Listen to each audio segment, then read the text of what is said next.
Well, as I've got a prominent patient in the news recently, John Cena, and as he said in his People magazine article that came out August 18th, 2025, he said he wished he'd done it 10 years earlier.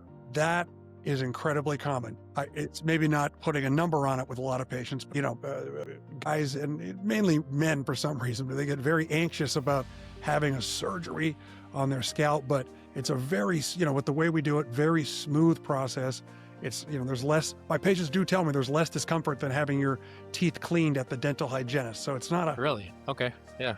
Far less discomforting than they were anticipating once they're done with the procedure. And it's a fairly relaxing day because of the sedative. So it's not really a big deal.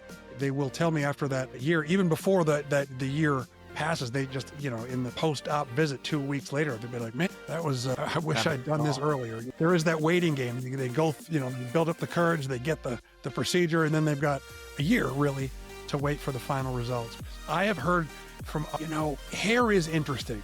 It's something we all had in our youth. For many people, it defines them. It's part of who they are. There's a lot of self-confidence, self-identity built around their hair, hairstyles, hair color.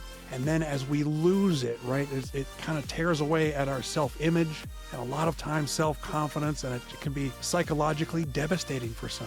And so to be able to give that back to a patient gets their hair back. It's like restoring a piece of their youth, a piece of their self-identity.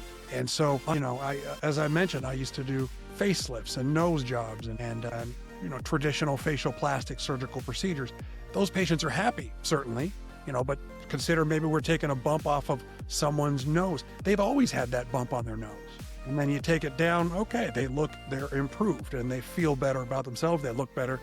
But hair is a bit different because of that, we had it and then we don't, then you give it back. It can be nothing short of transformational. I mean, like John Cena said again in his article, he's like, it completely changed the course of my life. And for the first 10 years of my career, I was practicing in Beverly Hills, California, and I had more than a few soap opera actors after they, had their hair back. They're like, Dr. Anderson, you saved my career.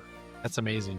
Yeah, and we've got a tissue box in the consultation office because the women were all, shed tears of joy and gratitude about, just they don't have to fuss with it and feel so self-conscious about it anymore. It really is powerful stuff. From this end, it's just a gift for me to be able to provide that level of happiness, freedom, and restoration of self-image and confidence to so many patients.